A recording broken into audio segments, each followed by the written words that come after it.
What's up, y'all? All right, y'all. Out the gate, let's just go ahead and get it going. We are not filming today's episode on the GH5. Now, if that caught focus, you know what camera we're filming on.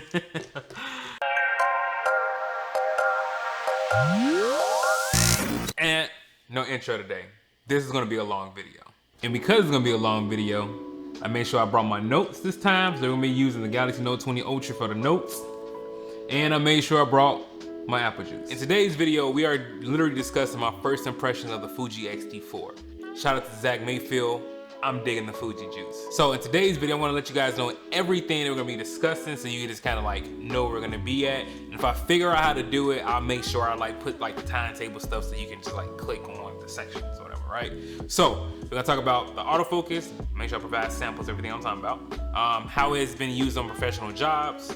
We're gonna talk about the battery life and the overall battery life and the benefits of power delivery. We're gonna talk about the lenses that I have, the menu system, the overheating, the depth of field, the low light, ISO noise, just about overall how I feel about having just one lens and one camera. Dumb things that you gotta deal with these dials on the Xt4, the recording time limit, custom profiles, the photography side of it, just a little bit, the ease of use of the files, the ergonomics, the Ibis, boost mode, and do I have any regrets from leaving this baby here?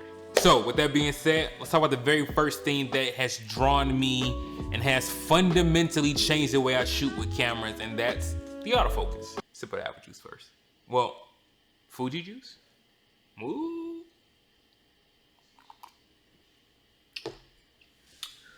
Ooh. See, it's really bad to drink apple juice when you got nothing in your stomach. Starving. But anyway, the autofocus of the Xt4, in my opinion, can bang with a lot of cameras that's out now. And when I say a lot, I mean like really just Sony and Canon.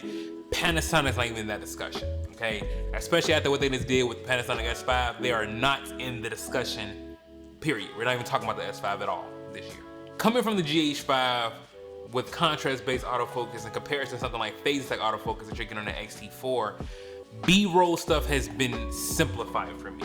I can tell you guys right now, there's a wedding I was previously on and I just could not get it with the autofocus on the GH5, right? So my boy Sean, he's sitting there looking at me struggle to get this shot. So I had to manually focus it, but I was trying to also get a shallow depth of field because you know with a micro four thirds sensor, you need, you know, fast lenses, right? So I'm shooting this with a 42.5 f1.7, trying to manually focus and do a pan shot. Oh my, yeah, didn't really work out to where I was on that shot for at least about 15, maybe 15 to 20 minutes. Just trying to get that shot. I'm the type of person like when I want a shot and I don't wanna, if I gotta do it like 15 to 20 times until I get that shot right, I'm gonna get that shot right. That's just how I am. I don't care how long it takes me. So with that being said, that actually kind of slowed me down a lot for the wedding, and it's actually sometimes I actually missed some stuff because I was having to use manual focus or autofocus because the autofocus posting was just like really bad. So with this autofocus, I've been using a 16 to 55 f2.8, and shout out to Philip Bloom. I think that's probably like the best lens to get for the Fuji Xt4 in regards to autofocus. When I first got the camera, the autofocus, it did have like this little popping thing, right? So it like popped. I didn't really like that, you know. So again, refer to Philip Bloom, you know, autofocus reference Bible, and I turned down the tracking speed to -2, not -3. -3 too slow for me, but -2 seems to be the sweet spot with this lens. The tracking is still at 0, but the autofocus speed is actually set to -2. It's been working out just fine. Again, you know, just a little quick test. Is that in focus? I can't. Oh yeah, it is. But I even have to ask that on the Fuji Xt4. Of course it's in focus. I can say stuff like that now. So autofocus with this camera has actually fundamentally changed the way I shoot things, and it's just honestly a joy to use. Like the autofocus is where it's at, especially if you're coming from a GH5.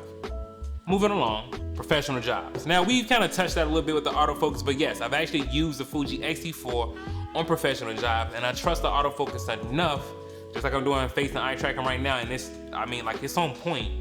I've trusted enough to actually use and not have to worry about posting. And as we can see right now, There's no posting going on. Now, what I can say is this. I forgot to mention this with the autofocus because it says like in connection with the professional jobs. And it's that like if you move your hands a lot, what I noticed is like Fuji trying to like, yo, it's like, yo, you're doing too much. Like, so you might get like posting if you do that a lot, right? I don't know if it's working now or not.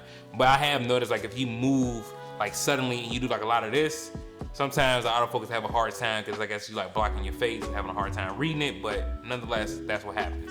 Now I can say with me using a key light, I have a light shining like directly in my face. It seems like I don't have that problem. Like the moment I cover like this eye, it automatically switches over to the right, which I find pretty cool. So, you know, face and eye tracking on professional jobs, it's a go.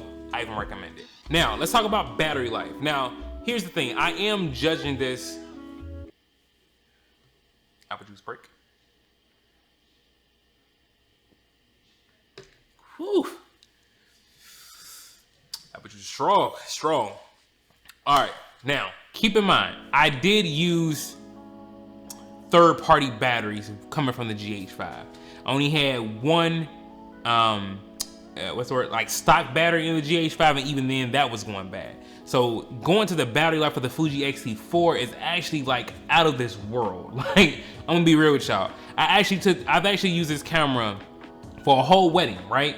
And got like one battery is good enough. And then just to be safe, I had topped it off and it charged up relatively quickly because I could use USB-C charging, something I couldn't do with the GH5, and actually charge the battery right back up inside the battery. Now, currently I have the dual charger for the Fuji Xt4 batteries along with 2 extra batteries to go along with my Fuji Xt4. So battery life is not even a thing, but I am very pleased with the battery life on this camera and power delivery, being able to charge through USB-C. And if I'm not mistaken, you get up to 45 watt charging, get fast charging to go ahead and crack off your Xt4 to go ahead and get it ready for the next job. Like, that's pretty dope. So especially if you're if you're a filmmaker and you're at a wedding and you like, yo, I don't have enough battery life, or you want to take a break while you're doing the next setup, plug your Fuji Xt4 up, like right through the USB-C port, get some more juice, ready to go. I love it. Now, moving on to the lenses I have. Now, I did test out the 50mm f2, and then I just ordered the 10-24. Now that hasn't come in yet, but so right now I currently only have one lens, which is the 16-55. Now the 50 to f2, the reason I sent that back is because honestly, the depth of field that I get from the 24-70 equivalent of the Fuji Xt4 in comparison to something like the 12-35 on my GH5, not even close. Like, the reason why I feel like I didn't need that Fuji, the 50mm f2 is because it gave me like a little bit more shot of depth of field, but I got a 55mm f2.8, so I'm like, a 50mm f2, 55 f2.8, you know what I mean? Like, it's not like the 50mm was even giving me more reach than I was currently getting on my 70, you know, on my 16-55. So instead, I decided to go ahead and just rock out with that one lens and then just run a 10-24 for my wide shots or vlogs. But honestly, I can tell you guys right now, having the Fuji Xt4 with the 16-55, that is the only lens you need. I kid you not. Now, I am gonna get the Viltrox 23mm f1.4 just so I can have like just one to stop down really low if I need some low light. But honestly, yo, even in like harsh condition lighting, this 16-55 f2.8 has proved to be a monster. Like, I love that lens. Doesn't even leave the Fuji, well, I mean, it can't leave the camera because that's the only lens that I have, so what would be the point of taking it off? Now, moving on to the menu system. Now, real talk, I did want to have my GH5 recording me while I talk to you guys about the Xt4, but instead, I just show you guys supporting B-roll such as this and go from there. The menu system, so after getting used to it, it's not that bad. The only thing I would say that I hate about it is the fact that, like, you get 8 custom dials or 8 custom modes, right? You get 8 custom profiles that you can set within the Fuji settings, right? But the problem is you can't save frame rates to those custom settings. Now, granted, I will say this, I do miss being able just to turn the dials to get to my custom profiles that I have set on my GH5, whether it's like 4K 60, 1080p, or you know what I'm saying, 4K 24 with manual exposure, 4K 24 with aperture priority. You can't do that on the Fuji Xt4.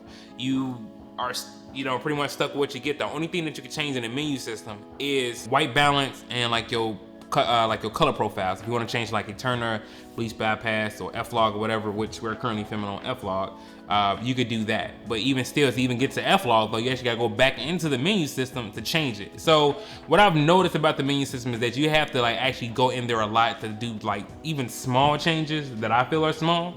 But nonetheless, you know, it is what it is. I'm not crazy about the menu system, but it's like I don't really hate it either. You know what I mean? Like I hope that makes sense. Like it is a difference coming from the GH5, but for the most part, I've been able to find everything. The only thing I will say that I have not found, which I find very odd, is the metering modes. On the Fuji Xt4, you actually had the metering dial with the movie and the still switch is now. But on the Fuji Xt4, I have yet to find where that menu is. So if anyone owns a Fuji Xt4, if you can tell me what the metering modes is, moving right along. I'm not gonna lie to you, man. This, you know, these apple juice breaks. I don't even know how many we're in right now, but it's like, you know, yeah. Now, let's get into the meat and potatoes, like the climax, I feel like, of this part of the video, and that's gonna be the overheating. Listen, as much as I love this camera, I still have to keep my GH5 as my workhorse. I was gonna like throw it up to the camera just because like I can now. Like you see that? Like the autofocus is so good on the Fuji. Like y'all, like I'm already back in focus. Like look, I'm gonna put it up. I'm back in. Anyway, I still have to keep this as a workhorse as a camera because of the overheating that I get with the Fuji Xt4. And the reason it has me concerned because I can almost trigger it like instantly. All you have to do is this to test out the range and the limit of your Fuji Xt4 with the overheating limits. All you have to do is record a full 30 minutes of 4K 24, which we're recording in right now. And then right after that, record something in 4K 60. For some odd reason, man, well, not a reason, like it is what it is. 4K 60 is very, very taxing on the Fuji Xt4. Now, I don't have overheating symbols that much when I'm shooting in regular 4K 24, like, you know, like we're doing right now. We're at 15 minutes recording, you know, no overheating signal, obviously. But like with 4K 60, if you record, you know, the jobs that I've had it on, man, the 3 jobs that I had it on, unfortunately, I've always been stuck like in direct sunlight. So even with the weddings that I was shooting, or even when I was outside filming a brother named William Calloway, you know, the sun was beaming directly on me and the camera. So I got the overheating signal pretty quick, but I would say when I was shooting William Calloway on that job, I was in 4K 60. But when I was at the wedding, I was shooting in 1080p, 60 frames per second, and still got the overheating signal. So, you know, again, to trigger it, just filming 4K 24 and then filming 4K 60, probably like maybe, I don't know, 5 minutes into 4K 60, the overheating signal will appear and, you know, it's gonna pop up. Now I've noticed that I'm shooting in boost mode, right? But I've noticed that if I take the performance off resolution and kind of keep it to frame rate, I guess resolution mode, when you boost that up, that creates more stress. And I've heard somebody tell me to open up the LCD or open up the back of the camera to make sure it, you know, stays cool. And for the most part, that like those tips that I've done, they do work. But I feel like after what I paid for this camera, I shouldn't have to worry about that. So it is what it is. Before we go further into the notes that I have and stuff like that, I kind of want to tell you guys why I got the Fuji Xt4 in the first place. I forgot to mention that. The reason why I got the Fuji Xt4 is to literally hold me over until I get the A7S3. The thing is, right now, I'm not charging A7S3 money for jobs. You know what I mean? I'm charging Fuji Xt4 money for jobs. So one job I know can pay for a Fuji Xt4. Currently, right now, one job would not pay for a Sony A7S3. It just wasn't it wasn't a smart buy at this point in time. Also, I needed a camera that had just, at least that got me closer to an A7S3 with low light, autofocus and stuff like that. And plus, now that I started getting to, especially now when I started getting recognition from the Obama Foundation, I don't know if you guys knew that. Check out that video there. You know, make sure I link down in the description below. But the Obama Foundation got one of a video that I've done for Black Lives Matter mural, and it really took off. Like that video, I'm actually proud of the performance in that video. But nonetheless though, that's why the Fuji Xt4 was purchased. Moving along though, like honestly, like, and again, another little cut in segue. I love the fact that like, I just know that I'm in focus. Like when I look down, I come back up, I still see eye and face tracking. Like it's just autofocus, Jesus. Depth of field. Now I know I talked about the 16 to 55 f2.8 lens a lot, but as you guys can see, like it just does a way better job than what I get on the Panasonic GH5. And what I mean by depth of field, like there's an obvious separation between the APS-C and Micro Four Thirds sensor, where f2.8 looks a little bit more closer to something like full frame, versus on a Micro Four Third, like the separation isn't as distinctive. I will say that. So as much as I love my GH5, and as much as I thought a 2 times crop factor versus a 1.5 times crop factor wasn't an issue, it actually is, and there's a lot of benefits that I have by owning a Fuji Xt4 APS-C camera with the lens that I have. Like, yo, the shit just looks good. It is what it is. I'm gonna get a little closer real quick. Look, like, do y'all see me? Like, look how close, like, I'm backing up, and I'm still in focus. Like, oh, I just don't know. Y'all just don't know. Oh, low light ISO noise. That's what's next. By the way, love the camera. Low light and ISO noise, or there's low light ISO period, whatever. Look, the low light of this camera, I'm gonna tell you right now, ISO 12,800 is usable. ISO 12,000, I know y'all like, Sean, like on full frame, like, bro, that's pretty normal. Again, I'm coming from a GH5, where I can tell you right now, my ISO 12,800 on my Fuji Xt4 looks like ISO 1600 or ISO 3200 on my Panasonic GH5. Like, as far as low light is concerned, as you're seeing from the samples, like, this camera is well. And I'm also showing you guys a sample of what it looks like cleaned up in DaVinci Resolve noise reduction. It's usable. Can't say that about my GH5. Can't say it. So, moving along, next topic. Now, going back to the lens again, I mean, this lens, again, it's the only lens that I have, so we have to keep going back to it. But, apple juice break. Hey, how y'all been doing, by the way? Like, I know it's been a while since I created a video for y'all, and I miss y'all, I swear I do. But I've been busy. Like, when you actually, like, I've noticed that when you're actually, like, working, when you're a filmmaker who's actually working, is getting jobs and stuff like that, you actually, like, YouTube is like the furthest thing that from your mind that you like, yo, I got other shit to do. It's literally that simple. Whew. Wait, autofocus test. I mean, oh, it's in, like, oh my God, look at that. Look at that. Now, one lens, one camera made my gear a whole bunch, not a lot lighter, but it made it lighter enough. And here's what I mean by that. So on the Panasonic GH5, there's sometimes where it's like, yo, I need that 60mm to give me that look, or I need that the 32mm to give me that look f1.4. Like, I have to use some really shallow depth of lens. I have to use like some very fast primes to get the look that I can get in the one lens that I have with the Fuji Xt4. So I went from carrying this camera with 4 other lenses to one camera, one lens, and like my drone. Like, the 24 to 70 equivalent on an APS-C, even full frame, because, you know, it's amazing. Like, it's just, that's like, if you're a filmmaker, seriously, the 24 to 70 look on a Micro Four Thirds, but on APS-C and full frame, I promise you, is like really the only lens that you need. No lie. Now, wow, recording time limits. Now, looking at the recording time limit, now I have about 8 minutes and 14 seconds left.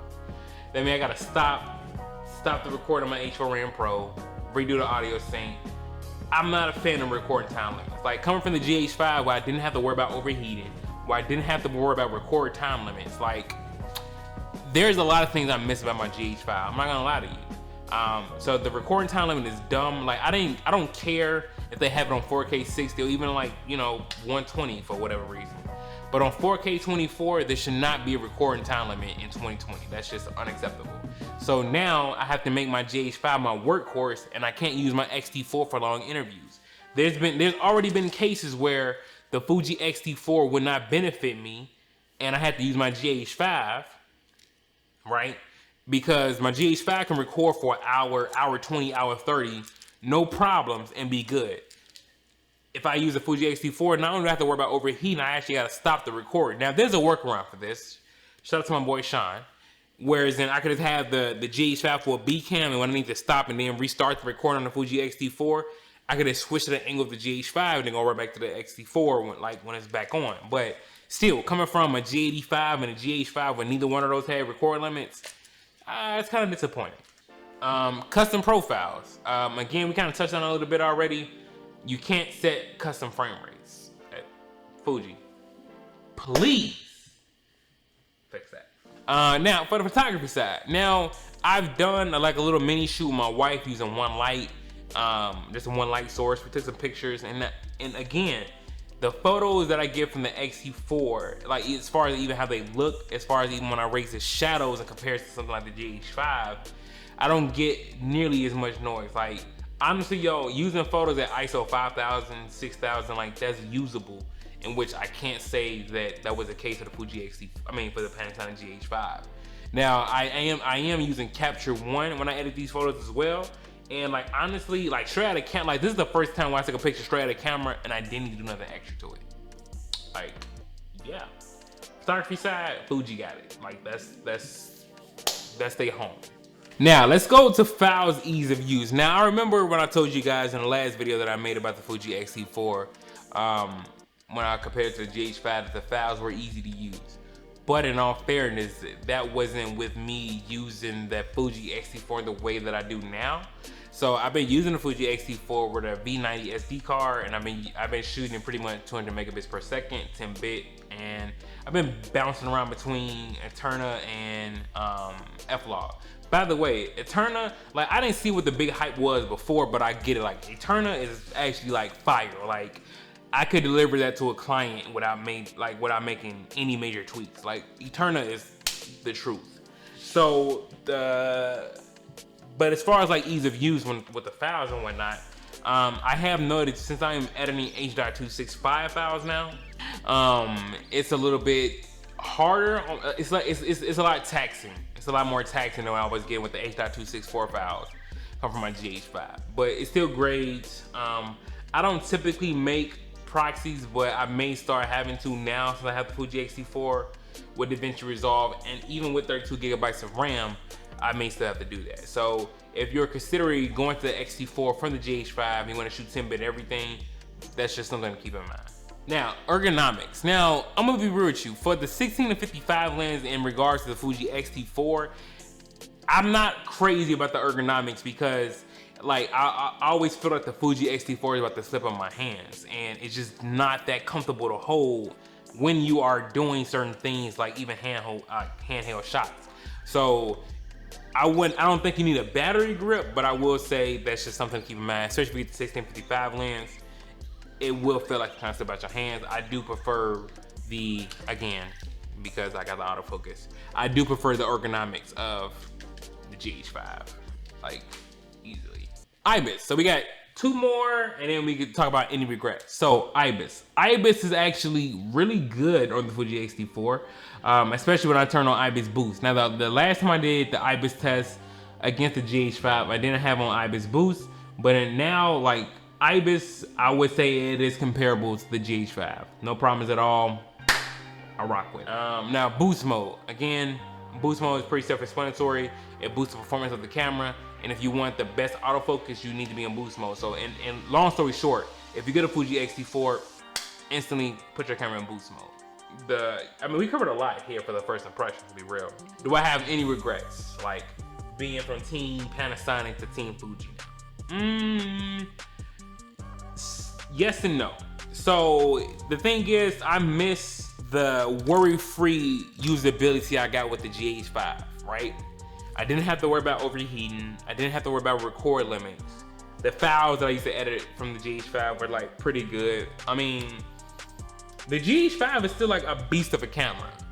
Using a camera that has autofocus, phase detect autofocus at that, it changes the game up. Like, I'm not gonna lie to you, like, I really plan on using the Panasonic GH5 for this video, but I kind of wanted to show you guys the quality of the Xt4, how F-Log looks and all that, and just to kind of show you like what it looks like so you get an idea. Autofocus is more important than I thought it was gonna be, especially if you're a one-man band.